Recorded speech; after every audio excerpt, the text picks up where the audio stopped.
ಕೊಡ ತಾಯಿ ವರವ ಕೊಡ. ಹೌದು, ಶ್ರಾವಣ ಮಾಸ ಬಂದರೆ ಸಾಕು, ಇದು ಹಬ್ಬಗಳ ಮಾಸ. ಎಲ್ಲರ ಮನೆಯಲ್ಲೂ ಕೂಡ ಸಂಭ್ರಮ ಸಡಗರದಿಂದ ಹಬ್ಬಗಳನ್ನು ಆಚರಿಸ್ತೇವೆ. ಅದರಲ್ಲಿ ಅತಿ ಪ್ರಮುಖವಾದದ್ದು ಅಂದರೆ ವರಮಹಾಲಕ್ಷ್ಮಿ ಹಬ್ಬ. ಹಾಗಾದರೆ ಈ ಬಾರಿ ವರವನ್ನು ಕೊಡಲಿಕ್ಕೆ ಈ ಮಹಾಲಕ್ಷ್ಮಿ ತಾಯಿ ಯಾವತ್ತು ನಮ್ಮ ಮನೆಗೆ ಬರಬೇಕು, ಯಾವತ್ತು ಈ ಮಹಾಲಕ್ಷ್ಮಿಯನ್ನು ನಾವು ವರಮಾಡಿಕೊಳ್ಬೇಕು, ಇದೇ ಈ ಹೊತ್ತಿನ ವಿಶೇಷ.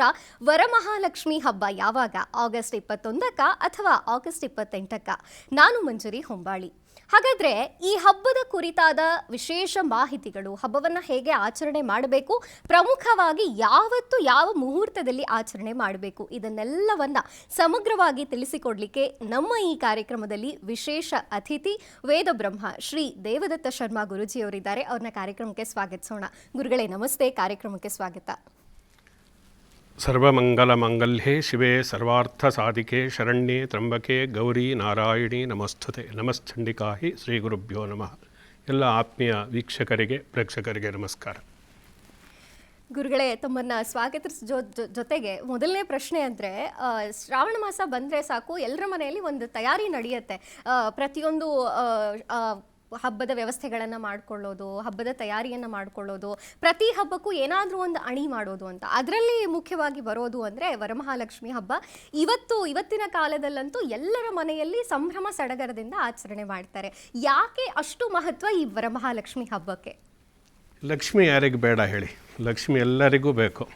ಹಾಗೆ ಎಲ್ಲ ದೇವತೆಗಳಲ್ಲಿ ತುಂಬ ಆಕರ್ಷಣೀಯವಾಗಿರ್ತಕ್ಕಂತಹ, ಎಲ್ಲರೂ ಆರಾಧಿಸಿಕೊಂಡು ಬರ್ತಕ್ಕಂತಹ ಒಂದು ದೇವತೆ ಅಂದರೆ ಅದು ಮಹಾಲಕ್ಷ್ಮಿ. ಪ್ರತಿಯೊಬ್ಬರು ಯಾವುದೇ ಸಂಪ್ರದಾಯಕ್ಕೆ ಸೇರಲಿ, ಯಾವುದೇ ಜಾತಿ ಮತ ಏನೇ ಇದ್ದರೂ ಲಕ್ಷ್ಮೀ ಪೂಜೆಯನ್ನು ಮಾಡಿಯೇ ಮಾಡುತ್ತಾರೆ. ವೈಷ್ಣವರಾಗಿರಲಿ, ಶೈವರಾಗಿರಲಿ, ಶಾಕ್ತೇಯರಾಗಿರಲಿ, ಗಾಣಪತ್ಯರಾಗಿರಲಿ, ಯಾರೇ ಆದ್ರೂ ಲಕ್ಷ್ಮೀ ಪೂಜೆಯನ್ನು ಅಂತೂ ಮಾಡಿಯೇ ಮಾಡ್ತಾರೆ.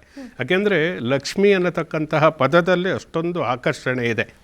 ಆದ್ದರಿಂದ ಈ ಲಕ್ಷ್ಮೀ ಪೂಜೆ ಅಂತೇಳಿ ಪ್ರತಿಯೊಬ್ಬರು ಪ್ರತಿನಿತ್ಯವೂ ಕೂಡ ಮಾಡತಕ್ಕಂಥದ್ದು ಉಂಟು. ಅದರಲ್ಲಿ ಶುಕ್ರವಾರದ ದಿವಸ ವಿಶೇಷವಾಗಿ ಯಾವುದೇ ಮಾಸ ಆಗಿರಲಿ, ಯಾವುದೇ ತಿಥಿ ಆಗಿದ್ದರೂ ಶುಕ್ರವಾರದ ದಿವಸ ಲಕ್ಷ್ಮೀ ಪೂಜೆಗೆ ವಿಶೇಷವಾಗಿ ಹೇಳಿದ್ದಾರೆ. ಪ್ರತಿಯೊಬ್ಬರಿಗೂ ಕೂಡ ಧಾರ್ಮಿಕ ವ್ಯಕ್ತಿತ್ವವನ್ನು ಇರತಕ್ಕಂಥವರು ಆ ಲಕ್ಷ್ಮೀ ಪೂಜೆಯನ್ನು ಮಾಡ್ತಾರೆ. ಆದರೆ ಈ ಶ್ರಾವಣ ಮಾಸದಲ್ಲಿ ಬರತಕ್ಕಂತಹ ಶುಕ್ರವಾರದಲ್ಲಿ, ಈ ಶ್ರಾವಣ ಮಾಸದ ಪೌರ್ಣಮಾಸ್ಯ ಅಂದರೆ ಹುಣ್ಣಿಮೆಯ ಪೂರ್ವದಲ್ಲಿ ಬರತಕ್ಕಂತಹ ಶುಕ್ರವಾರಕ್ಕೆ ವಿಶೇಷವಾದಂತಹ ಮಹತ್ವ ಇರುವುದರಿಂದ ಎಲ್ಲ ಸ್ತ್ರೀಯರು ಈ ವ್ರತ, ಯಾವುದೇ ಒಂದು ವರಮಹಾಲಕ್ಷ್ಮಿ ವ್ರತ ಇರ್ಬೋದು, ಗೌರಿ ವ್ರತ ಇರ್ಬೋದು, ಹೆಣ್ಣು ಮಕ್ಕಳು ಆಚರಣೆ ಮಾಡೋದಕ್ಕೆ ವಿಶೇಷವಾದಂತಹ ಒಂದು ಪ್ರಾಶಸ್ತ್ಯ ಹೇಳಿದ್ದಾರೆ. ಹೆಣ್ಣು ಮಕ್ಕಳೇ ಆ ಪೂಜೆಯನ್ನು ಮಾಡಬೇಕು ಕೂಡ. ಅದು ಈ ವರಮಹಾಲಕ್ಷ್ಮಿ ಕೂಡ ಚಾರುಮತಿ ಅಂತಕ್ಕಂಥವಳು ಅದನ್ನು ಆಚರಣೆ ಮಾಡಿದ್ದು ಅಂತೇಳಿ ಆ ವ್ರತ ಕಥೆಯಲ್ಲಿ ಬರುತ್ತೆ. ಹಾಗಾಗಿ ಹೆಣ್ಣು ಮಕ್ಕಳು ಈ ಹಬ್ಬದ ಒಂದು ಸಂಭ್ರಮ ಅನ್ನತಕ್ಕಂಥದ್ದೇನಿದೆ ಅದು ಕೇವಲ 1 ದಿವಸ 2 ದಿವಸ ಮೊದಲೇ ಪ್ರಾರಂಭ ಆಗತಕ್ಕಂಥದ್ದಲ್ಲ, 1 ತಿಂಗಳು ಮೊದಲೇ ಸ್ಟಾರ್ಟ್ ಮಾಡ್ಕೊಂಡಿರ್ತಾರೆ ಹಬ್ಬದ ಒಂದು ಅಣಿ ಮಾಡ್ಕೊಳ್ಳೋದಕ್ಕೆ. ನೀವು ಕೇಳಿದ ಹಾಗೆ ಅದಕ್ಕೆ ಒಂದು ಸಂಭ್ರಮ ಅನ್ನತಕ್ಕಂಥದ್ದು ಆಷಾಢ ಮಾಸದಿಂದಲೇ ಪ್ರಾರಂಭ ಆಗಿಬಿಡುತ್ತೆ. ಅದೇ ಆಷಾಢ ಮಾಸದಲ್ಲಿ ಆಟಿ ಮಾಸ ಅಂತಾರೆ. ಲಕ್ಷ್ಮೀ ಪೂಜೆಗೆ ಹಾಗೂ ಕೂಡ ಪ್ರಾಶಸ್ತ್ಯ ಇದೆ. ಈ ಆಟಿ ಮಾಸ, ಆಷಾಢ ಮಾಸದಲ್ಲಿ ಲಕ್ಷ್ಮೀ ಪೂಜೆಯನ್ನು ಮಾಡಿಕೊಂಡು ಬಂದು ಹಾಗೆ ಎಷ್ಟೋ ಈ ಉತ್ತರ ಕರ್ನಾಟಕದಲ್ಲೆಲ್ಲ ಈ ಆಷಾಢ ಮಾಸದಲ್ಲೇ ಈ ಶ್ರಾವಣ ಮಾಸಕ್ಕೆ ಬರತಕ್ಕಂತಹ ಹಬ್ಬಗಳಿಗೆ ಪೂರ್ವಭಾವಿಯಾಗಿ ಆ ತಯಾರಿಯನ್ನು ಮಾಡತಕ್ಕಂತಹ ಎಷ್ಟೋ ಕ್ರಮಗಳನ್ನು ನಾವು ನೋಡ್ಬೋದು. ಹಾಗೆ ಈ ವರಮಹಾಲಕ್ಷ್ಮಿ ಕೂಡ ಶ್ರಾವಣ ಮಾಸದ ಒಂದು ಶುಕ್ಲ ಪಕ್ಷದಲ್ಲಿ ಬರತಕ್ಕಂತಹ 2ನೇ ಶುಕ್ರವಾರ ಅಂತಾರೆ, ಅಥವಾ ಹುಣ್ಣಿಮೆಗೆ ಮೊದಲು ಬರತಕ್ಕಂತಹ ಶುಕ್ರವಾರದ ದಿವಸ ವರಮಹಾಲಕ್ಷ್ಮಿ ಪೂಜೆಗೆ ವಿಶೇಷವಾದಂತಹ ಒಂದು ಪರ್ವಕಾಲ ಅಂಥೇಳಿ ನಾವು ಹೇಳ್ಬೋದು. ಅದರಿಂದ ಯಾಕೆ ಇಷ್ಟೊಂದು ನೀವಾಗಲೇ ಕೇಳಿದ್ರಿ, ಯಾಕೆ ಇಷ್ಟೊಂದು ಮಹತ್ವ ಈ ವರಮಹಾಲಕ್ಷ್ಮಿಗೆ ಅಂತ. ನಾವು ಮಹತ್ವವನ್ನು ಈ ಯಾವುದೇ ಒಂದು ಅಮ್ಮನವರ ಬಗ್ಗೆ ನಾವು ಕೇವಲ ಮಾತುಗಳಲ್ಲಿ ಹೇಳುವುದಕ್ಕೆ ಸಾಧ್ಯ ಇಲ್ಲ. ಒಂದು ದೈವಿ ಸ್ವರೂಪ ಏನಿದೆ ಆ ದೇವರನ್ನು ವೇದಗಳೇ ವರ್ಣನೆ ಮಾಡುವುದಕ್ಕೆ ಆಗಲ್ಲ ಅಂದಾಗ ನಾವು ಏನು ಹೇಳೋದಕ್ಕೆ. ಆದರೆ ನಮಗೆ ಸಂತೋಷ ಆಗುವ ರೀತಿಯಲ್ಲಿ, ನಮಗೆ ತೃಪ್ತಿ ಆಗುವ ರೀತಿಯಲ್ಲಿ ಆ ವ್ರತದ ಆಚರಣೆಯನ್ನು ಮಾಡತಕ್ಕಂಥದ್ದು, ಆ ದೇವಿಯನ್ನು ಕೊಂಡಾಡತಕ್ಕಂಥದ್ದು, ಆ ದಿವಸ ಭಕ್ತಿ ಶ್ರದ್ಧೆ ಸಂಭ್ರಮದಿಂದ ನಾವು ನಮ್ಮ ಸನಾತನ ಹೈಂದವಿಯ ಸಂಸ್ಕೃತಿಯಲ್ಲಿ ಈ ಹಬ್ಬವನ್ನು ಆಚರಣೆ ಮಾಡತಕ್ಕಂಥದ್ದು, ಅದಕ್ಕೆ ಪೂರ್ವಭಾವಿಯಾಗಿ ಅಣಿ ಮಾಡತಕ್ಕಂಥದ್ದೆಲ್ಲ ಉಂಟು. ಈ ವರಮಹಾಲಕ್ಷ್ಮಿ ಅಂದರೆ ಏನು? ಲಕ್ಷ್ಮಿ ಎಲ್ಲರಿಗೂ ಗೊತ್ತು. ಈ ಹೆಸರಲ್ಲೇ ಬರುತ್ತೆ ವರಮಹಾಲಕ್ಷ್ಮಿ ಅಂತ. ನಮಗೆ ಕೇಳಿದಂತಹ ಪದಾರ್ಥಗಳನ್ನೆಲ್ಲವನ್ನು ಕೊಡತಕ್ಕಂಥವಳು ಯಾರೋ ಅವಳೇ ವರಮಹಾಲಕ್ಷ್ಮಿ. ಇಂತಹ ಭಕ್ತರು ಯಾವುದೇ ರೀತಿಯಲ್ಲಿ ನೀವು ಆಡಂಬರ ಸಂಭ್ರಮದಿಂದ ಪೂಜೆ ಮಾಡಬೇಕು ಅಂತಿಲ್ಲ. ಕೇವಲ ನಿಷ್ಕಲ್ಮಶವಾದಂತಹ ಭಕ್ತಿ ಶ್ರದ್ಧೆಯಿಂದ ಲಕ್ಷ್ಮೀ ಪೂಜೆಯನ್ನು ಮಾಡಿದರೆ ಅವಳು ವರವನ್ನು ಕೊಡ್ತಾಳೆ ಅಂತ ಆ ಕಥೆಯಲ್ಲೂ ಕೂಡ ಅದೇ ಇರತಕ್ಕಂಥದ್ದು. ಆದ್ದರಿಂದ ಈ ವರಮಹಾಲಕ್ಷ್ಮಿ, ಅದಕ್ಕೆ ಇನ್ನೊಂದು ಲಕ್ಷ್ಮಿಗೆ ಇರ್ತಾರೆ, ವರದ ಮಹಾಲಕ್ಷ್ಮಿ ವರಾಚ ಲಕ್ಷ್ಮೀಶ್ಚ ಅಂತೇಳಿ ಹೇಳ್ತಾರೆ. ಅಂದರೆ ವರವನ್ನು ಕೊಡತಕ್ಕಂಥವಳು ಯಾರು, ಅವಳೇ ಮಹಾಲಕ್ಷ್ಮಿ ಅಂತ. ವರವನ್ನು ಕೊಡೋದಕ್ಕೆ ಯಾವಾಗಲೂ ಕೂಡ ತಯಾರಾಗಿರ್ತಾಳಂತೆ. ಮಾತೃ ಹೃದಯ ಅದು, ಆರ್ದ್ರ ಹೃದಯ ಅಂಥೇಳಿ ಹೇಳ್ತೀವಿ. ಮಾತೃ ಹೃದಯ ಮಕ್ಕಳು, ನಮ್ಮ ಭಕ್ತರು ನಮ್ಮ ಮಕ್ಕಳು, ತಾಯಿ ನಮಗೆ ಅವಳು ತಾಯಿ, ನಾವು ಎಲ್ಲ ಮಕ್ಕಳು. ಆದ್ದರಿಂದ ಅವಳು ವರವನ್ನು ಕೊಡೋದಕ್ಕೆ ಸದಾ ಸಿದ್ಧಳಾಗಿರ್ತಕ್ಕವಳು ವರದ ಮಹಾಲಕ್ಷ್ಮಿ ವರಾಚ ಲಕ್ಷ್ಮೀಶ್ಚ ಅಂತೇಳಿ ಶಾಸ್ತ್ರಗಳು ಹೇಳುತ್ತೆ. ವರಲಕ್ಷ್ಮಿ ವಸುಪ್ರದ ಇವೆಲ್ಲ ವರಮಹಾಲಕ್ಷ್ಮಿಗಿರತಕ್ಕಂತಹ ಕೆಲವೊಂದು ಅನ್ವಯ ಪದಗಳು. ಹಿಂದೆ ವರಮಹಾಲಕ್ಷ್ಮಿ ಅಂತ ಯಾಕೆ ಕರಿತೀವಿ ಅಂತ, ಲೋಕಮಾತ ಇಂದಿರಾ ಲೋಕಮಾತಾಮ ರಮಾ ಮಂಗಳ ದೇವತಾ ಅಂತ. ಇನ್ನೊಂದು ಲಕ್ಷ್ಮಿಗೆ ಏನು ಅಂದರೆ ಮಂಗಳ, ಯಾವಾಗಲೂ ಮಂಗಳವನ್ನೇ ಉಂಟು ಮಾಡತಕ್ಕಂಥವಳು. ಕೇವಲ ವರಮಹಾಲಕ್ಷ್ಮಿ ಅಂತಂದರೆ ಐಶ್ವರ್ಯ ಸಂಪತ್ತು ಹಣ ದುಡ್ಡು ಅಂಥೇಳಿ ಅರ್ಥ ಅಲ್ಲ. ನಮಗೆ ಒಂದು ನೆಮ್ಮದಿ ಇರಬೇಕಾದ್ರೆ, ನಮಗೆ ಆರೋಗ್ಯ ಇರಬೇಕಾದ್ರೆ ಒಂದು ಆರೋಗ್ಯ ಮಹಾಲಕ್ಷ್ಮಿ. ಧನ ಸಂಪತ್ತು ಕೇವಲ ಒಂದು ಧನ ಸಂಪತ್ತೇ ಲಕ್ಷ್ಮಿ ಅಲ್ಲ. ಈ ಗುಣ ಸಂಪತ್ತು ಅನ್ನತಕ್ಕಂಥದ್ದು ಏನಿದೆ, ಸದ್ಗುಣ ಇದ್ದಾಗ ಅದು ಎಲ್ಲರಿಗೂ ಲಕ್ಷ್ಮಿ ಅನುಗ್ರಹ ಇದ್ದರೆ ಮಾತ್ರ ಗುಣ ಸಂಪತ್ತು ಅನ್ನತಕ್ಕಂಥದ್ದು ಇರುತ್ತೆ. ಎಲ್ಲ ಜನ ಬೆಂಬಲ ಇರಬೇಕು, ಜನಾಕರ್ಷಣೆ ಇರಬೇಕು, ಜನ ಸಂಪತ್ತು ಬೇಕು, ಲಕ್ಷ್ಮಿ ಅನುಗ್ರಹ ಅನ್ನತಕ್ಕಂಥದ್ದು ಬೇಕು.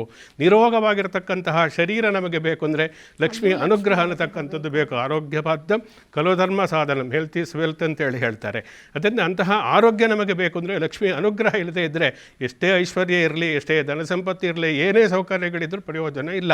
ಆದ್ದರಿಂದ ಲಕ್ಷ್ಮಿಯ ಅನುಗ್ರಹವನ್ನು ನಾವು ಪಡೆಯುವುದಕ್ಕೆ ಕೇವಲ ಆರ್ಥಿಕವಾದಂತಹ ಒಂದು ಔನ್ನತ್ಯ ಮಾತ್ರ ಅಲ್ಲ, ಇನ್ನಿತರ ಎಲ್ಲ ರೀತಿಯಲ್ಲೂ ಒಂದು ಕುಟುಂಬದಲ್ಲಿ ನೆಮ್ಮದಿ ನಮಗೆ ಐಶ್ವರ್ಯ ಅನ್ನತಕ್ಕಂಥ ಜೊತೆಯಲ್ಲಿ ಶುದ್ಧವಾಗಿರ್ತಕ್ಕಂಥ ಒಂದು ಮನಸ್ಸಿರಬೇಕು, ನೆಮ್ಮದಿ ಇರಬೇಕು, ಮನಃಶಾಂತಿ ಇರಬೇಕು. ಹಿಡಿದಂತಹ ಕೆಲಸಗಳಲ್ಲೆಲ್ಲ ನಮಗೆ ಯಶಸ್ಸು ಸಿಗಬೇಕು ಅಂದರೆ ಆ ವರಮಹಾಲಕ್ಷ್ಮಿಯ ಪೂಜೆಯನ್ನು ಮಾಡಬೇಕಾಗತ್ತೆ. ಆದರೆ ಯಾವ ರೀತಿ ಮಾಡಬೇಕು, ಯಾರು ಮಾಡಬೇಕು, ಯಾವ ವಿಧಿವಿಧಾನಗಳು ಏನು ಅಂತಕ್ಕಂಥದ್ದು ಕೂಡ ನಾವು ತಿಳ್ಕೋಬೇಕಾಗುತ್ತೆ. ಖಂಡಿತ ಗುರುಗಳೇ, ಹೇಗೆ ಮಾಡಬೇಕು ಅನ್ನೋದ್ರ ಜೊತೆಗೆ ನಮ್ಮ ವೀಕ್ಷಕರಿಗೆ ಇರುವಂತಹ ಪ್ರಮುಖ ಪ್ರಶ್ನೆ, ಇಷ್ಟು ಬಗೆಯಾಗಿ ನೀವು ತಾಯಿ ಮಹಾಲಕ್ಷ್ಮಿಯ ಬಗ್ಗೆ ವರ್ಣಿಸುವಾಗ ಇಂಥ ಮಹಾಲಕ್ಷ್ಮಿಯ ಪೂಜೆಯನ್ನ ಈ ಬಾರಿ 2026ರಲ್ಲಿ ಆಗಸ್ಟ್ ತಿಂಗಳಂದು ಯಾವತ್ತು ವರಮಹಾಲಕ್ಷ್ಮಿ ಪೂಜೆಯನ್ನ ಮಾಡಬೇಕು? ಯಾಕೆಂದ್ರೆ ಸಾಕಷ್ಟು ಜನರಿಗೆ 21ನೇ ತಾರೀಕು ಮಾಡಬೇಕಾ ಅಥವಾ ಆಗಸ್ಟ್ 28ಕ್ಕೆ ಮಾಡಬೇಕಾ ಅನ್ನುವಂಥ ಗೊಂದಲ ಇದೆ. ಮತ್ತು ಸಾಕಷ್ಟು ಕ್ಯಾಲೆಂಡರ್ಗಳಲ್ಲಿ 28 ಅಂತ ನಮೂದಾಗಿದೆ. ಹಾಗಾಗಿ ಜನರ ಈ ಗೊಂದಲವನ್ನು ಪರಿಹಾರ ಮಾಡೋದಕ್ಕೆ ಸರಿಯಾಗಿ ಯಾವತ್ತು ನಾವು ಈ ಆಚರಣೆಯನ್ನು ಮಾಡಬೇಕಾಗತ್ತೆ? ಒಳ್ಳೆಯ ಪ್ರಶ್ನೆಯನ್ನು ಕೇಳಿದ್ರಿ. ಎಲ್ಲರಿಗೂ ಇರತಕ್ಕಂತಹ ಗೊಂದಲದ ಪ್ರಶ್ನೆಯನ್ನು ನೀವು ಕೇಳಿದ್ರಿ. ಯಾವತ್ತು ಮಾಡಬೇಕು ಅನ್ನತಕ್ಕಂತಹ ಗೊಂದಲ ಎಷ್ಟೋ ಜನಕ್ಕೆ ಇದೆ. ಯಾಕೆ ಈ ಗೊಂದಲ ಉಂಟಾಗುತ್ತೆ ಅಂದರೆ ಕ್ಯಾಲೆಂಡರ್ ನೋಡೋದ್ರಿಂದಲೇ ಉಂಟಾಗುತ್ತೆ. ಒಬ್ಬೊಬ್ಬರ ಮನೆಯಲ್ಲಿ ಒಂದೊಂದು ಪ್ರಾದೇಶಿಕವಾಗಿರತಕ್ಕಂತಹ ಆ ಕ್ಯಾಲೆಂಡ್ರನ್ನು ಹಾಕ್ಕೊಂಡಿರ್ತಾರೆ. ಅದರಲ್ಲೇ ನೋಡಿಯೇ ಎಲ್ಲ ವ್ರತ ಪೂಜೆ ಗೌಡಗಳನ್ನೆಲ್ಲ ಮಾಡ್ತಕ್ಕಂಥದ್ದು ನಾವು ನೋಡ್ತೀವಿ. ಅದು ತಪ್ಪು ಅಂತ ನಾನು ಹೇಳ್ತಾ ಇಲ್ಲ. ಆದರೆ ಕ್ಯಾಲೆಂಡರಲ್ಲಿ ಎಲ್ಲದೂ ಸರಿಯಾಗಿರಲ್ಲ ಅನ್ನತಕ್ಕಂಥದ್ದು ಎಲ್ಲರಿಗೂ ಗೊತ್ತಿರತಕ್ಕಂತಹ ವಿಷಯ. ಅದಕ್ಕೆ ನಾವು ಏನು ಮಾಡಬೇಕು? ಪಂಚಾಂಗವನ್ನು, ನಮ್ಮ ಹಿಂದೂ ಸಂಸ್ಕೃತಿಯನ್ನು, ನಮ್ಮ ಹಿಂದೂ ಹಬ್ಬ ಹರಿದಿನಗಳನ್ನು, ಪರ್ವಕಾಲಗಳನ್ನು ತಿಳಿಸ್ತಕ್ಕಂಥದ್ದು ನಮ್ಮ ಪಂಚಾಂಗ. ತಿಥಿ, ವಾರ, ನಕ್ಷತ್ರ, ಯೋಗ, ಕರಣ, ಇದಕ್ಕೆ ಪಂಚಾಂಗ, ಪಂಚ ಅಂಗಗಳು ಅಂತೇಳಿ ಹೇಳ್ತೀವಿ. ಇದು ಪಂಚಾಂಗದಲ್ಲಿ ಯಾವುದೇ ಪಂಚಾಂಗವನ್ನು ತೆಗೆದುಕೊಂಡ್ರೆ ಆ ತಿಥಿ ನಕ್ಷತ್ರ ಇವುಗಳನ್ನೆಲ್ಲ ಕ್ಯಾಲ್ಕುಲೇಟ್ ಮಾಡಿ ಸರಿಯಾಗಿ ಹಾಕಿರ್ತಾರೆ. ಕಾರಣ ಸಹಿತ ಸಕಾರಣವಾಗಿ ಯಾವ ಹಬ್ಬವನ್ನು ಯಾವ ದಿವಸ ಯಾವ ಸಮಯದಲ್ಲಿ ಹೇಗೆ ಮಾಡಬೇಕು ಅನ್ನತಕ್ಕಂಥದ್ದು ಆ ಪಂಚಾಂಗದಲ್ಲಿದ್ದಂತೆಯೇ ನಾವು ಆಚರಣೆಯನ್ನು ಮಾಡತಕ್ಕಂಥದ್ದು. ಅದು ಶಾಸ್ತ್ರಬದ್ಧ ವಿಧಿ ಪ್ರಕಾರವಾಗಿ ಅದೇ ಪ್ರಕಾರ ಮಾಡಿದರೆ ಮಾತ್ರ ಯಾವುದೇ ಒಂದು ವ್ರತದ ಫಲ ಅನ್ನತಕ್ಕಂಥದ್ದು ನಮಗೆ ಸಿಗುತ್ತೆ. ಇಲ್ಲದೇ ಇದ್ದರೆ ಅದು ಫಲ ವ್ಯತ್ಯಾಸ ಆಗುತ್ತೆ. ಅದರಿಂದ ಪಂಚಾಂಗದಲ್ಲಿ ಹೇಳಿರ್ತಕ್ಕಂತಹ ರೀತಿಯಲ್ಲಿ ಯಾವ ಪಂಚಾಂಗ ಫಾಲೋ ಮಾಡಬೇಕು ಅಂತೇನಿಲ್ಲ. ಪಂಚಾಂಗ ಹೆಚ್ಚು ಕಡಿಮೆ ಎಲ್ಲವೂ ಕೂಡ ಒಂದೇ ರೀತಿಯಾಗಿ ಸರಿಯಾಗಿ ಹಾಕಿರ್ತಾರೆ. ಆದ್ದರಿಂದ ಪಂಚಾಂಗ ನೋಡಬೇಕು. ಪಂಚಾಂಗ ನೋಡಲಿಕ್ಕೆ ಬರದೇ ಇರತಕ್ಕಂಥವ್ರು ಪಂಚಾಂಗ ತಿಳಿದಿರ್ತಕ್ಕಂಥವರಿಂದ ಅದನ್ನು ಯಾವತ್ತು ಅಂತ ಸರಿಯಾದ ರೀತಿಯಲ್ಲಿ ಮಾಹಿತಿ ಪಡೆದುಕೊಂಡು ಆ ಮೂಲಕ ಹಬ್ಬದ ಆಚರಣೆಯನ್ನು ಮಾಡಬೇಕು. ಈ ವರ್ಷ ಗೊಂದಲ ಉಂಟಾಗಿರತಕ್ಕಂಥದ್ದು ಯಾಕೆ ಅಂದರೆ ಹುಣ್ಣಿಮೆ ದಿವಸ ಶುಕ್ರವಾರ ಇದೆ, ಅವತ್ತು ಮಾಡಬೇಕಂದ್ರೆ 28ನೇ ತಾರೀಕಲ್ವಾ, ಇನ್ನೊಂದು 21 ನಾಡಿದ್ದು ಶುಕ್ರವಾರ ಇರತಕ್ಕಂಥದ್ದು, ಅವತ್ತು ಮಾಡಬೇಕಾ ಅನ್ನತಕ್ಕಂತಹ ಗೊಂದಲಕ್ಕೆ ಅವಕಾಶವೇ ಇಲ್ಲ. ನಮ್ಮ ಶಾಸ್ತ್ರದಲ್ಲಿ ಪ್ರತಿಯೊಂದು ಹಬ್ಬದ ವ್ರತದ ನಿರ್ಣಯವನ್ನು ಮಾಡಿದ್ದಾರೆ. ವ್ರತದ ಪರಿಭಾಷೆಯನ್ನು ನಾವು ನಿರ್ಣಯವನ್ನು ಮಾಡತಕ್ಕಂಥದ್ದು ಶಾಸ್ತ್ರಬದ್ಧವಾಗಿ. ನಮಗೆ ಕಪೋಲಕಲ್ಪಿತವಾಗಿ ನಾವೇನೋ ಒಂದು ಹೇಳಿದರೆ ಅದು ಸಮ್ಮತ ಆಗುವುದಿಲ್ಲ. ಆದ್ದರಿಂದ ಶಾಸ್ತ್ರದಲ್ಲಿ ಏನು ಹೇಳಿದ್ದಾರೆ, ಪುರಾಣಗಳಲ್ಲಿ ಯಾವ ರೀತಿ ಆಚರಣೆಯನ್ನು ಹೇಳಿದ್ದಾರೆ ಅನ್ನತಕ್ಕಂಥದ್ದನ್ನು ನಾವು ತಿಳಿದುಕೊಂಡು ಆ ಮೂಲಕ ಆ ವ್ರತಾಚರಣೆಯನ್ನು ಮಾಡಬೇಕು.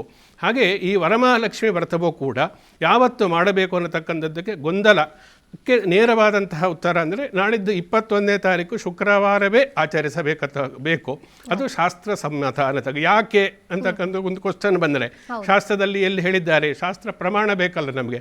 ಈ ವರಮಹಾಲಕ್ಷ್ಮಿ ವ್ರತವನ್ನು 2ನೇ ಶುಕ್ರವಾರ ಮಾಡಬೇಕು. ಸಾಮಾನ್ಯ ಎಲ್ಲರಿಗೂ ಕೂಡ ಗೊತ್ತಿರ್ತಕ್ಕ ಶ್ರಾವಣ ಮಾಸದಲ್ಲಿ 2ನೇ ಶುಕ್ರವಾರ ಮಾಡಬೇಕು ಅನ್ನತಕ್ಕಂಥದ್ದು. 2ನೇ ಇದು 3ನೇ ಶುಕ್ರವಾರ ಬರುತ್ತೆ 28 ಒಂದು ಕಾರಣ.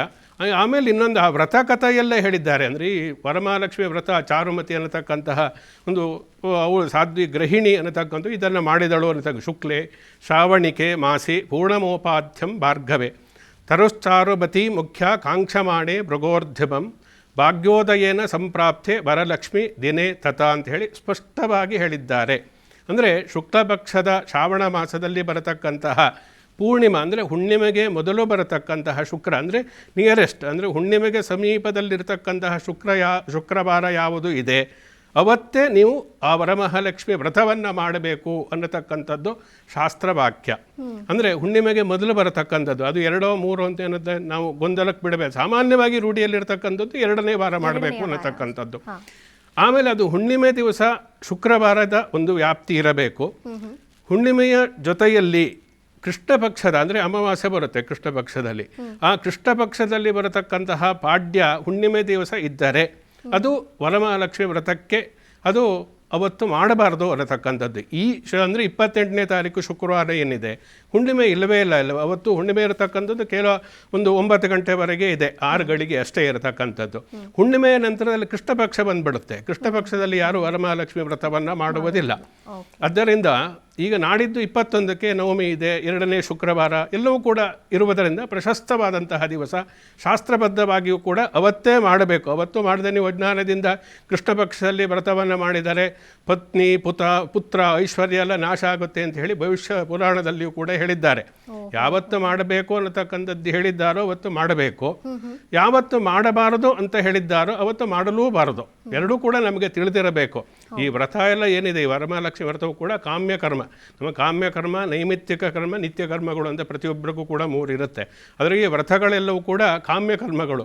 ನಮಗೆ ಅದು ಬೇಕು ಇದು ಬೇಕು ಅಂತ ನಾವು ದೇವಿ ಅಮ್ಮನವರನ್ನು ಪ್ರಾರ್ಥನೆ ಮಾಡಿ ಆ ಮೂಲಕ ವ್ರತವನ್ನು ಕಟ್ಟುನಿಟ್ಟಾದ ವಿಧಿ ನಿಯಮಗಳನ್ನು ಅನುಸರಿಸಿ ನಾವು ವ್ರತವನ್ನು ಮಾಡ್ತೀವಿ. ಆದ್ದರಿಂದ ಅದು ಸರಿಯಾದ ರೀತಿಯಲ್ಲಿ ಸರಿಯಾದ ಸಮಯದಲ್ಲಿ ಸರಿಯಾದಂತಹ ವಾರದಲ್ಲಿ ವಾರ ಶುದ್ಧಿ ಇರಬೇಕು, ತಿಥಿ ಶುದ್ಧಿ ಇರಬೇಕು ಕೆಲವೊಂದು. ಆದರೆ ಈ ವರಮಹಾಲಕ್ಷ್ಮಿಗೆ ವಾರವೇ ಮುಖ್ಯ, ಶುಕ್ರವಾರವೇ ಮುಖ್ಯ. ಆ ಶುಕ್ರವಾರ ಯಾವುದು ಅಂದರೆ ಹುಣ್ಣಿಮೆ ಬರತಕ್ಕಂತಹ ಅಂದರೆ ಹುಣ್ಣಿಮೆಗೆ ಸಮೀಪದಲ್ಲಿರತಕ್ಕಂತಹ ಶುಕ್ರವಾರ ಅನ್ನತಕ್ಕಂಥದ್ದು ಪ್ರಮುಖವಾಗಿ ಹೇಳುವುದರಿಂದ ಆ ದಿವಸ ವರಮಹಾಲಕ್ಷ್ಮಿ ವ್ರತವನ್ನು ಆಚರಿಸಬೇಕು. ಅಂದರೆ ನಾಡಿದ್ದು 21ನೇ ತಾರೀಕು ಶುಕ್ರವಾರದ ದಿವಸ ವರಮಹಾಲಕ್ಷ್ಮಿ ವ್ರತವನ್ನು ಮಾಡತಕ್ಕಂಥದ್ದು ಶಾಸ್ತ್ರಸಮ್ಮತ. ಅದ್ಭುತ. ನೀವು ಅದನ್ನು ಕ್ಲಾರಿಟಿ ಕೊಟ್ಬಿಟ್ರಿ ವೀಕ್ಷಕರಿಗೆ. ಜೊತೆಗೆ ಗುರುಗಳೇ, ಈಗ ವೀಕ್ಷಕರು ಅಥವಾ ಸಾಮಾನ್ಯವಾಗಿ ಎಲ್ಲ ಆಚರಣೆ ಮಾಡುವಂಥ ಜನರು ಕೂಡ 28ಕ್ಕೆ ಅಂತ ತಯಾರಿ ಮಾಡ್ಕೊಳ್ತಾ ಇದ್ರೆ ಅಥವಾ 28ಕ್ಕೇನೆ ನಮ್ಮ ಕ್ಯಾಲೆಂಡರ್ನಲ್ಲಿದೆ ನಾವು ಅವತ್ತೇ ಮಾಡ್ತೀವಿ ಅಂದರೆ, ನೀವು ಹೇಳಿದ್ರಿ ಶಾಸ್ತ್ರದಲ್ಲೂ ಅದು ನಿಷೇಧವಿದೆ, ಸಾಕಷ್ಟು ಆಪತ್ತುಗಳು ಕೂಡ ಅದರಿಂದ ಉಂಟಾಗಬಹುದು, ಎಚ್ಚರವಾಗಿರಿ ಅಂತ ಹೇಳಿ. ಹಾಗಾಗಿ ಈ ಒಂದು 21ನೇ ತಾರೀಕೆ ಮಾಡಬೇಕು ಅಂತಾದರೆ ಸರಿಯಾದ ಒಂದು ಮುಹೂರ್ತದಲ್ಲಿ ಅಥವಾ ಸರಿಯಾದ ಟೈಮ್ನಲ್ಲಿ ಆಚರಣೆ ಮಾಡಬೇಕು ಅಂತಂದರೆ ಯಾವಾಗ ಗುರುಗಳೇ? ಈ 28ನೇ ತಾರೀಕೆ ಮಾಡಬೇಕು ಅಂತ ಅಂದ್ಕೊಳ್ಳೂಬಾರದು, ಅವತ್ತು ಮಾಡಲೂಬಾರದು.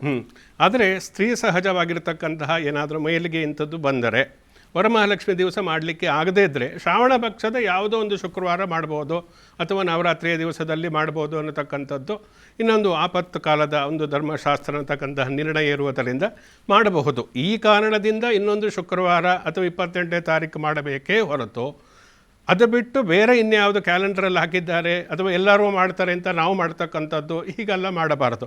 ಆ ಕಾರಣಕ್ಕೋಸ್ಕರ ಅದನ್ನು ಸರಿಯಾದ ರೀತಿಯಲ್ಲಿ ತಿಳಿಸುವುದಕ್ಕೋಸ್ಕರ ಈ ಕಾರ್ಯಕ್ರಮ ಮಾಡ್ತಾ ಇರತಕ್ಕಂಥದ್ದು. ಆದ್ದರಿಂದ ಅದಕ್ಕೆ ಸೂಕ್ತವಾದಂತಹ ಈ ರಾಹುಕಾಲ ಇವೆಲ್ಲ ಶುಕ್ರವಾರ ದಿವಸ ಸಾಮಾನ್ಯವಾಗಿ ಪ್ರಾತಃ 10:30 12 ಗಂಟೆವರೆಗೆ ರಾಹುಕಾಲ ಇರುತ್ತೆ. ಆ ಸಮಯದಲ್ಲಿ ಮಾರಬಾರ್ದು. ಯಮಗಂಡ ಕಾಲವನ್ನು ನೋಡಿಕೊಳ್ಳಬೇಕು. ಸೂಕ್ತವಾಗಿರತಕ್ಕಂತಹ ಆ ಕಲಶ ಸ್ಥಾಪನೆ ಇದೆಲ್ಲ ಮಾಡ್ತಕ್ಕಂಥವರಿಗೆ ಸೂಕ್ತವಾಗಿರತಕ್ಕಂತಹ ಒಂದು ಪ್ರಶಸ್ತವಾದ ಮುಹೂರ್ತ ಅಂದರೆ ಒಳ್ಳೆಯ ಟೈಮ್ ಇರುತ್ತಲ್ಲ, ಅದನ್ನು ನೋಡಿಕೊಂಡು ಮಾಡಬೇಕಾಗತ್ತೆ. ಆದರೆ ವ್ರತವನ್ನು ಯಾವತ್ತು ಮಾಡಬೇಕು ಅಂತ ಹೇಳಿದ್ದಾರೋ ಶಾಸ್ತ್ರದಲ್ಲಿ, ಅವತ್ತು ಮಾಡಬೇಕಾದ್ರೆ ಅದಕ್ಕೇನು ಮುಹೂರ್ತ ಟೈಮ್ ನೋಡಬೇಕಾಗಿಲ್ಲ.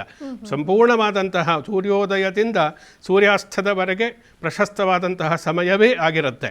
ಅದರಿಂದ ಆ ದಿವಸ ನಿಮ್ಮೇನು ರಾಹುಕಾಲ ಇವೆಲ್ಲ ನೋಡಬೇಕಾಗಿಲ್ಲ. ಆದರೆ ಗೊತ್ತಿರತಕ್ಕಂಥವ್ರು ರಾಹುಕಾಲ ನಾವು ಹೇಳದೇ ಇರಲಿ ಅದನ್ನು ಫಾಲೋ ಮಾಡ್ತಾರೆ, ಮಾಡಲಿ, ತಪ್ಪೇನೂ ಇಲ್ಲ. ಆದರೆ ಈ ಶುಕ್ರವಾರದ ದಿವಸ ಪೂಜೆಯ ಸಮಯದಲ್ಲಿ 10:30 12 ಗಂಟೆ ಬರೋದನ್ನ ಆ ಸಮಯದಲ್ಲಿ ಎಲ್ಲ ಸಂಭ್ರಮ ಮುಂದೆ ಪೂಜೆ ಮಾಡ್ತಾ ಇರ್ತಾರೆ, ಸ್ವಲ್ಪ ತೊಂದರೆ ಆಗುತ್ತೆ. ನೀವು ವರಮಹಾಲಕ್ಷ್ಮಿ ವ್ರತದ ದಿವಸ ಬಿಟ್ಟು ಅಂದರೆ ನಾಡಿದ್ದು 21ನೇ ತಾರೀಕು ಶುಕ್ರವಾರದ ಬಿಟ್ಟು ಇನ್ಯಾವತ್ತೇ ಮಾಡಿದರೂ ಕೂಡ ಸೂಕ್ತವಾದಂತಹ ಒಂದು ತಿಥಿ, ನಕ್ಷತ್ರ, ಯೋಗ, ಕರಣ ಇವೆಲ್ಲ ನೋಡಿ ಒಳ್ಳೆಯ ಮುಹೂರ್ತದಲ್ಲಿಯೇ ಅದನ್ನು ಮಾಡಬೇಕಾಗತ್ತೆ. ನಾಡಿದ್ದು ಮಾಡೋದಕ್ಕೆ ಆ ರೀತಿ ಏನು ಅನ್ವಯಿಸಲ್ಲ. ಆದರೂ ಆ ರಾಹುಕಾಲವನ್ನು ಬಿಟ್ಟು ಆಚರಣೆಯನ್ನು ಮಾಡಬೇಕು. ಕೆಲವೊಬ್ರು ಬ್ರಾಹ್ಮಿ ಮುಹೂರ್ತದಲ್ಲಿ ಅಥವಾ ಕೆಲವೊಬ್ರು ಗೋಧೂಳಿ ಮುಹೂರ್ತದಲ್ಲೂ ಕೂಡ ಮಾಡ್ತಾ ಇರ್ತಾರೆ. ಯಾವುದು ಶ್ರೇಷ್ಠ ಅಥವಾ ಅವರವರ ಅನುಕೂಲಕ್ಕೆ ತಕ್ಕ ಹಾಗೆ ಮಾಡ್ಕೊಳ್ಳಿ? ಹಾಗೇನೂ ಇಲ್ಲ. ಈ ವರಮಹಾಲಕ್ಷ್ಮಿ ವ್ರತವನ್ನು ಹೇಳಿರತಕ್ಕಂಥದ್ದೇ ಸಾಯಂಕಾಲದಲ್ಲಿ ಮಾಡಬೇಕು ಅಂತ ಹೇಳಿ. ಪ್ರಾತಃ ಕಾಲದಲ್ಲಿ ಬ್ರಾಹ್ಮಿ ಮುಹೂರ್ತದಲ್ಲಿ ಎದ್ದು ನಿತ್ಯ ಕರ್ಮಗಳನ್ನು ಆಚರಿಸಿಕೊಂಡು ಉಪವಾಸವನ್ನು ಮಾಡಬೇಕು. ಬೆಳಗಿನಿಂದ ಉಪವಾಸವನ್ನು ಮಾಡಿ ಸಂಧ್ಯಾಕಾಲದಲ್ಲಿ ನೀವು ಸಂಧ್ಯಾಕಾಲದಲ್ಲಿಯೇ ಒಂದು ವರಮಹಾಲಕ್ಷ್ಮಿ ವ್ರತವನ್ನು ಆಚರಣೆ ಮಾಡುವುದಕ್ಕೆ ಹೇಳಿರತಕ್ಕಂಥದ್ದು. ನಾವು ನವರಾತ್ರಿ ದೇವಿ ಆಚರಣೆಗೆಲ್ಲ ರಾತ್ರಿ ಕಾಲ ಸಾಯಂಕಾಲ ಪ್ರಶಸ್ತವಾಗಿರತಕ್ಕಂಥದ್ದು. ಅದರಿಂದ ನವರಾತ್ರಿ ಅಂತೇಳಿ ಹೇಳ್ತೀವಿ. ವಸಂತ ನವರಾತ್ರಿ ಚೈತ್ರ ಮಾಸದಲ್ಲಿ ಬರುತ್ತೆ, ಅದು ರಾತ್ರಿ. ಇನ್ನು ಶ್ಯಾಮಲಾ ನವರಾತ್ರಿ ಅಂದರೆ ಅದು ರಾತ್ರಿ. ಎಲ್ಲವೂ ರಾತ್ರಿಗೆ ವಿಶೇಷವಾಗಿರತಕ್ಕಂತಹ ಪ್ರಶಸ್ತಿ. ಇನ್ನು ಕೃಷ್ಣಾಷ್ಟಮಿ ದಿವಸ ಜನ್ಮಾಷ್ಟಮಿ ಮುಂದೆ ಬರುತ್ತೆ, ಅವತ್ತು ಕೂಡ ದೇವಿ ಅವತಾರ ದುರ್ಗೆ ಅವತಾರ ಆಗಿರತಕ್ಕ ಅದನ್ನು ರಾತ್ರಿಯೇ ಮಾಡ್ತೀವಿ. ಅದರಿಂದ ದೇವಿಗೆ ಗೌರಿ ವ್ರತವೊಂದು ಬಿಟ್ಟು ಇನ್ನು ಸಾಮಾನ್ಯವಾಗಿ ಎಲ್ಲ ಹೆಚ್ಚು ಕಡಿಮೆ ವ್ರತಗಳೆಲ್ಲ ದೇವಿಗೆ ಸಂಬಂಧಪಟ್ಟಿರ್ತಕ್ಕಂಥದ್ದು ಎಲ್ಲವೂ ಸಾಯಂಕಾಲದಲ್ಲಿ ಮಾಡುವುದಕ್ಕೆ ಹೇಳಿರ್ತಕ್ಕಂಥದ್ದು. ಆದ್ದರಿಂದ ಸಾಯಂಕಾಲದಲ್ಲಿ ವ್ರತವನ್ನು ಯಾರು ಕಟ್ಟುನಿಟ್ಟಾಗಿ ಮಾಡಿಕೊಂಡು ಬಂದಿದ್ದಾರೋ, ಅವರ ಕುಟುಂಬದಲ್ಲಿ ಹಿಂದಿನ ತಲೆಮಾರಿಂದ ಯಾರು ಮಾಡಿಕೊಂಡು ಬಂದಿದ್ದಾರೋ ಅವರೆಲ್ಲ ಸಾಯಂಕಾಲದಲ್ಲೇ ಮಾಡ್ತಾರೆ. ಶಾಸ್ತ್ರ ಸಂಪ್ರದಾಯ. ಇನ್ನೂ ಆಗದೇ ಇದ್ದರೆ ಎಲ್ಲರೂ ಸಾಯಂಕಾಲ ಮಾಡಬೇಕು, ರಾತ್ರಿ ಮಾಡಬೇಕು ಅಂತ ಅರ್ಥ ಅಲ್ಲ. ವ್ರತ ಅಲ್ಲದೆ ಕೇವಲ ಲಕ್ಷ್ಮಿಯ ಪೂಜೆಯನ್ನು ಮಾಡತಕ್ಕಂಥವ್ರು ಪ್ರಾತಃ ಕಾಲದಲ್ಲಿ ಬ್ರಾಹ್ಮಿ ಮುಹೂರ್ತ ಇರ್ಬೋದು, 10 ಗಂಟೆಗೆ ನಂತರ ರಾಹುಕಾಲದ ನಂತರದಿರ್ಬೋದು, ಯಾವಾಗಲೂ ಮಾಡಬಹುದು. ಅದಕ್ಕೇನು ಯಾವುದೇ ರೀತಿಯಾದಂತಹ ವಿಧಿವಿಧಾನಗಳು ಅನ್ನತಕ್ಕಂಥ ಅಡ್ಡ ಬರುವುದಿಲ್ಲ. ಆದ್ದರಿಂದ ವರಮಹಾಲಕ್ಷ್ಮಿ ವ್ರತವನ್ನು ಯಾರು ಕುಟುಂಬದಲ್ಲಿ ಅನುಚಾನವಾಗಿ ಆಚರಿಸಿಕೊಂಡು ಬಂದಿದ್ದಾರೋ ಅವರು ಅವಶ್ಯಂ ಪಿತರಾಚಾರಂ ಅನ್ನತಕ್ಕಂತಹ ಶಾಸ್ತ್ರ ಪ್ರಮಾಣಕ್ಕೆ ಅನುಸಾರವಾಗಿ ಅವರು ಸಾಯಂಕಾಲದಲ್ಲಿಯೇ ವ್ರತವನ್ನು ಮಾಡಬೇಕು ಅಂಥೇಳಿ ವ್ರತ ಕಥೆಯಲ್ಲೂ ಕೂಡ ಅದೇ ಇರತಕ್ಕಂಥದ್ದು. ಅದು ಬಿಟ್ಟು ವರಮಹಾಲಕ್ಷ್ಮಿಯನ್ನು ಯಾರು ಪೂಜೆಯನ್ನು ಮಾಡ್ತಾರೋ ಅವರೆಲ್ಲರೂ ಕೂಡ ಯಾವುದೇ ಅವರಿಗೆ ಅನುಕೂಲ ಆಗಿರತಕ್ಕಂತಹ ಸುಸಮಯ ಅಂತ ಅಂದುಕೊಂಡು ಅದೇ ಸಮಯದಲ್ಲಿ ಅವ್ರು ಮಾಡಬಹುದು ಅಂತ. ಇನ್ನು ವರಮಹಾಲಕ್ಷ್ಮಿ ವ್ರತವನ್ನು ಆಚರಣೆ ಮಾಡೋರು ಅದರ ವಿಧಿವಿಧಾನಗಳು ಹೇಗಿರುತ್ತೆ ಮತ್ತು ಹಬ್ಬವನ್ನಾಗಿ ಆಚರಣೆ ಮಾಡೋದು, ಕೆಲವೊಬ್ಬರು ಕಲಶವನ್ನು ಸ್ಥಾಪನೆ ಮಾಡ್ತಾರೆ, ಜೊತೆಗೆ ಫೋಟೋಗಳನ್ನು ಇಟ್ಟು ಪೂಜೆ ಮಾಡುವಂಥದ್ದಿದೆ.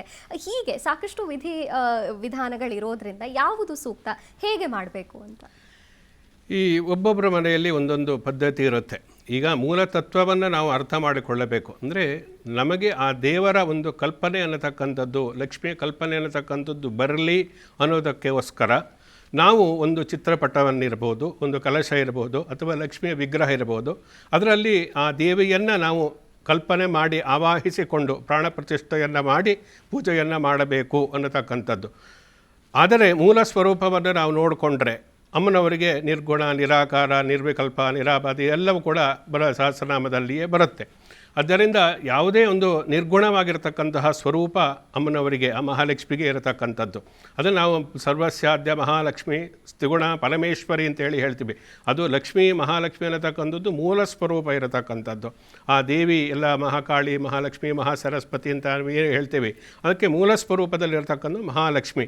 ಆದ್ದರಿಂದ ಆ ಮಹಾಲಕ್ಷ್ಮಿಯ ಪೂಜೆಯನ್ನು ನಾವು ಮಾಡಬೇಕಾದರೆ ನೀವು ನಿರ್ಗುಣ ಸ್ವರೂಪದಲ್ಲಿ ಅದರ ಆಚರಣೆಯನ್ನು ಮಾಡಿ ಆ ಮೂಲಕ ಆ ವರಮಹಾಲಕ್ಷ್ಮಿಯ ದಿವಸ ನಾವು ಆ ಪರ್ವಕಾಲವನ್ನು ಸದುಪಯೋಗಪಡಿಸಿಕೊಳ್ಳತಕ್ಕಂತಹದ್ದು ಒಂದು ಬೇರೆ ಕ್ರಮ.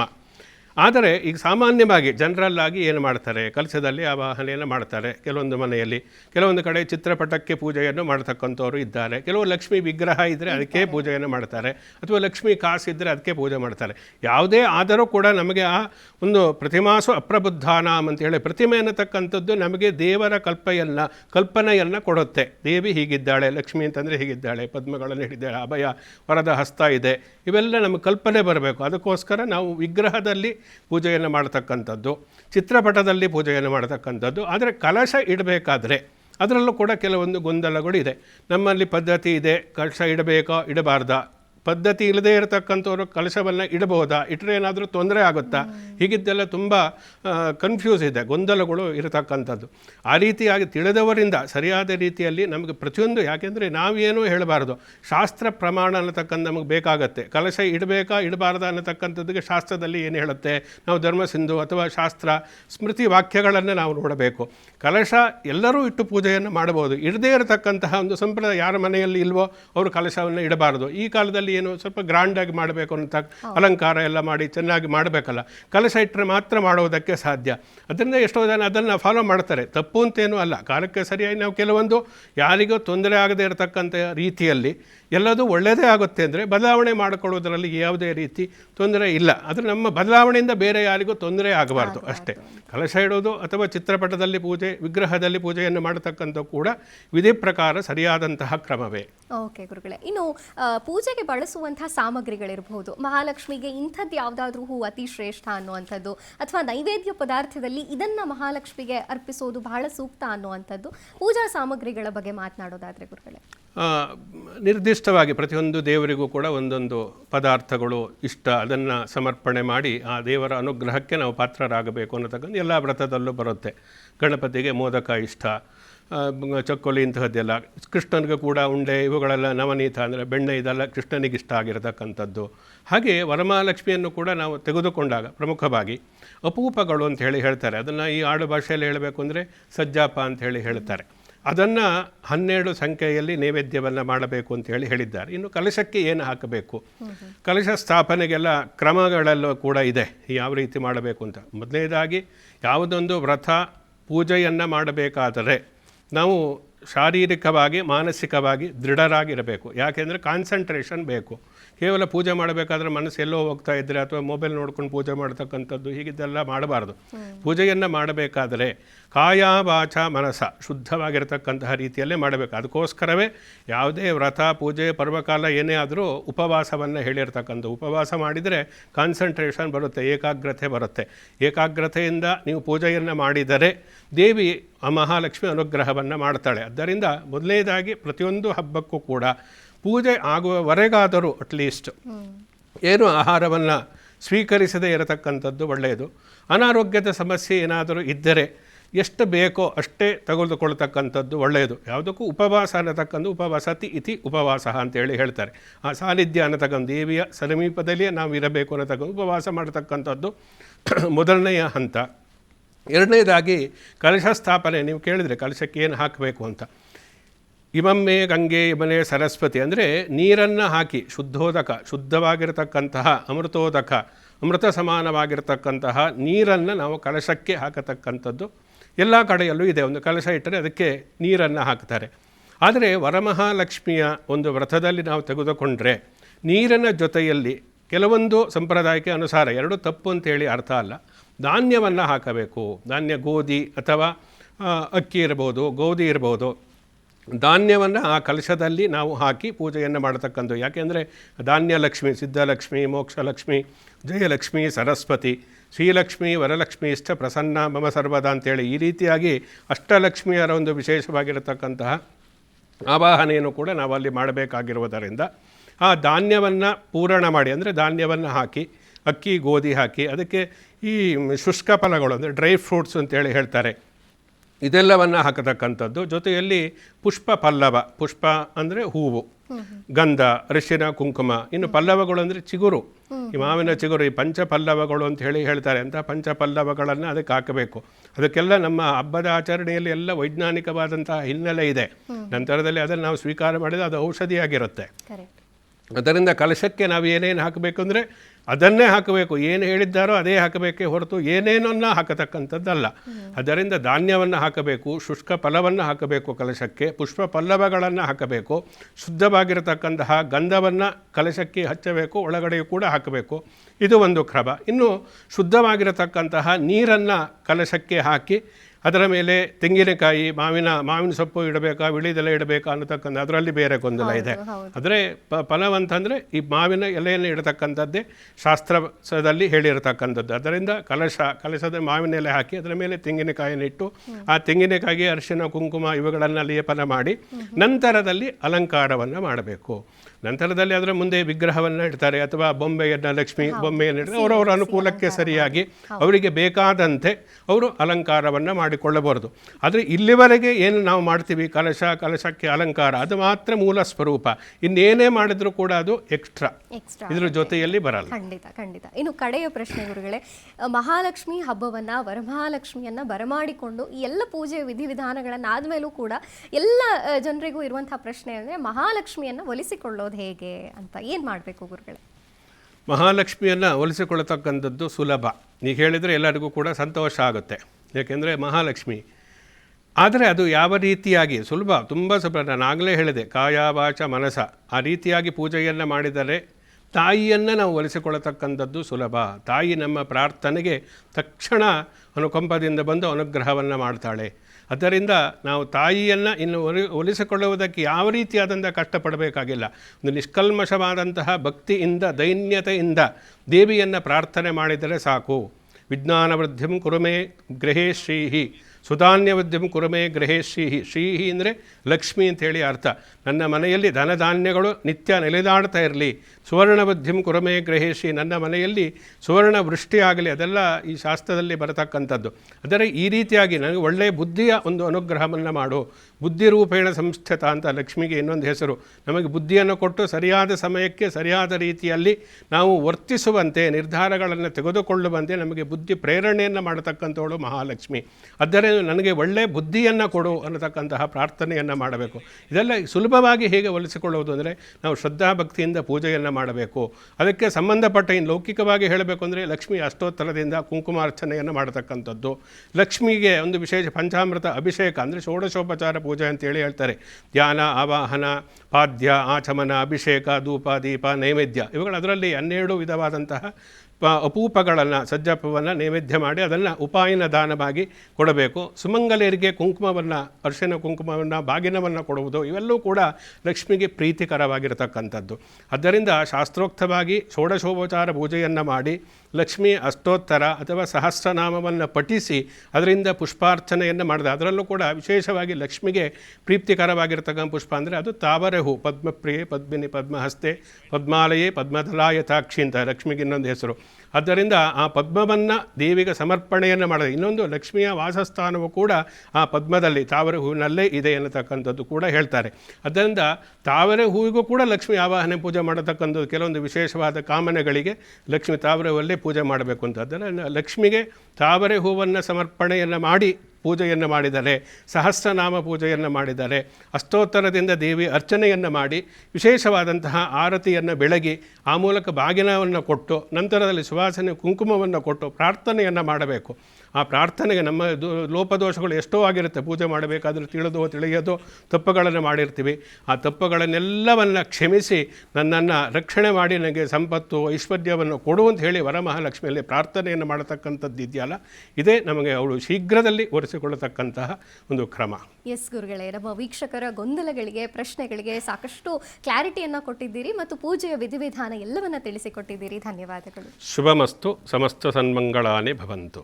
ಎಸ್ ವೀಕ್ಷಕರೇ, ಇದಾಗಿತ್ತು ಈ ಹೊತ್ತಿನ ವಿಶೇಷ. ನೋಡ್ತಾ ಇರಿ PNS ವಿಸ್ತಾರ ನ್ಯೂಸ್, ನೇರ ನಿಖರ ಜನಪರ.